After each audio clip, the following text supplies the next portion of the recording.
It's been 7 years since the original thriller adventure Oxenfree appeared on the market, and has been lucky enough to make it big with 1 million sales and 3 million downloads on Game Pass. A sleeper hit in the Steam catalog, it's one of those games with an interesting presentation that makes you want to click on it and give it a try. It's even so popular that the developers made a deal with Netflix, and it's free to play on the streaming platform if you have a current subscription.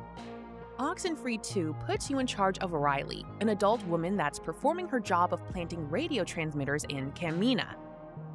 Immediately, you're introduced to a new tool that wasn't available in the first game, a walkie-talkie.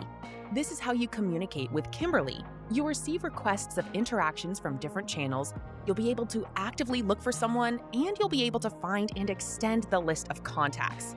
Using the walkie-talkie is at times optional though, and you may miss opportunities to engage with some characters.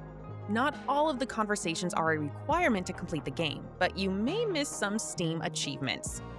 Conversations are the main focus of the gameplay, and they will look extremely familiar if you played the first game.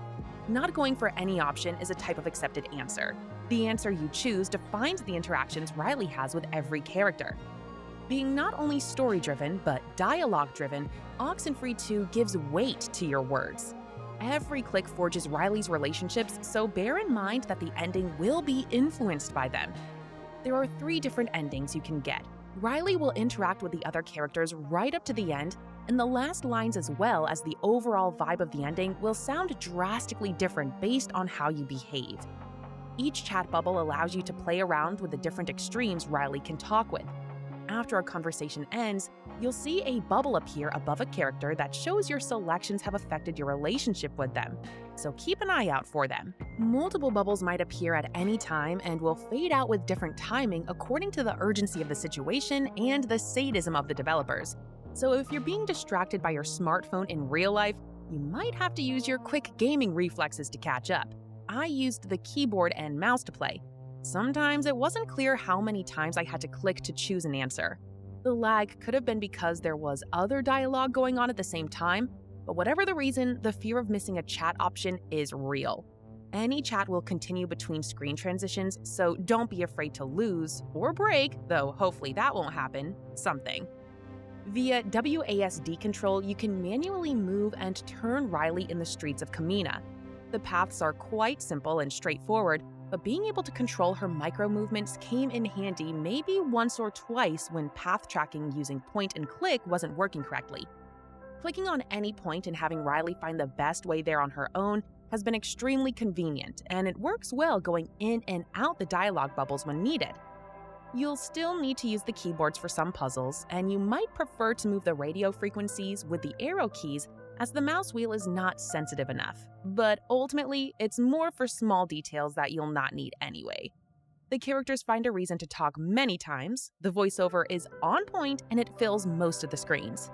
Considering the mystery you are asked to uncover, with the thriller elements being evident from the very beginning, and the horror situations not holding back, you might prefer to turn on subtitles so you don't miss anything and make a wrong choice with just a few seconds available.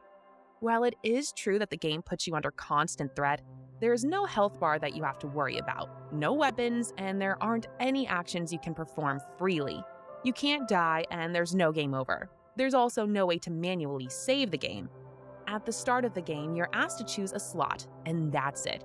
Since there's no save function, you have to live with the choices you make. Sometimes the game will save automatically, indicated by a logo appearing in the corner. But it doesn't seem to happen too frequently, so you have to have a lot of trust in the quit and resume last checkpoint option that's available. Though the radio is the main tool of the series, it feels more like an additional feature than an actual useful asset you choose to rely on. It definitely feels underutilized, though it does end up being automatically involved at several points throughout the story. When you realize your character can't die, it changes the way you approach your playthrough. It makes you more relaxed and allows you to enjoy the exploration, but it undermines some of the horrific effects from the supernatural elements of the game. It's still a creepy and spooky adventure, but if you're looking for a survival game, this isn't the game for you. The atmosphere is one of the best aspects of the game. The environments are consistent, you travel through other dimensions and use portals to change levels, though the simplified portal represented by a plain triangle on screen can't be compared to the Portal design implemented by Ratchet and Clank Rift Apart. Some technical solutions are very basic if you look at the market as a whole. Some texture and architectural elements are repeated throughout the game, and there's one or two spots where more grass would be appreciated and the texture looks too exposed. But while design choices like the way the trees tilt might be a matter of taste, the game movement looks as good as the screenshots you see around. The simpler technical designs allow it to be ported to mobile easily. The pre-baked lighting properly defines the parking area of a family market closed in the night. The automatic camera panning gives life to an otherwise too static standby screen. And walking on a beach without the usual cliffs and rocks you're going to be climbing the whole game is a change of pace. The story allows you to explore the intimate parts of normal people, as Riley and Jacobs are not that different from any of us. And the plot leads you to explore some of the darker sides of their personality, along with both their past and future, which is all relevant for your final choices in the game. But when it all comes full circle, it feels too inconclusive.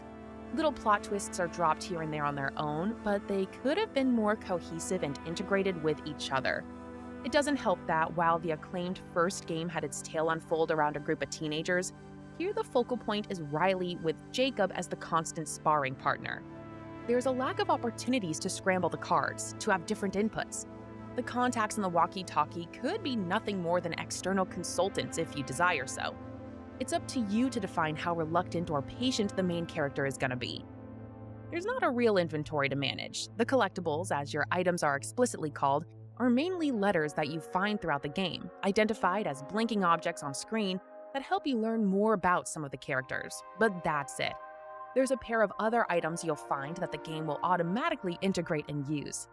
At one point, it seemed like there was a bug with one of the items. I was supposed to be able to call one of the characters and tell him we had something he wanted, but the game didn't allow me to. Since it was just a side quest, I kept playing without completing it, but it was disappointing. There were a few other moments where Oxenfree 2 seemed broken as well. Seeing Jacob losing orientation and being out of control is one of a kind, and just by moving over to another screen, everything wraps up. A puzzle being almost impossible to solve because the controls aren't working, or a clickable item that you aren't able to approach and select. It shouldn't give players many headaches, but there's more than a lack of polish in some instances. Oxenfree 2 Lost Signals ends up being a decent follow-up of a first chapter that had a major impact. Regardless of some improvements and the attention it deserves, it in no way exceeds the previous game, nor does it live up to any major expectation the long wait might have created. And not being exactly fulfilling, it falls a little short, like its overall playthrough length.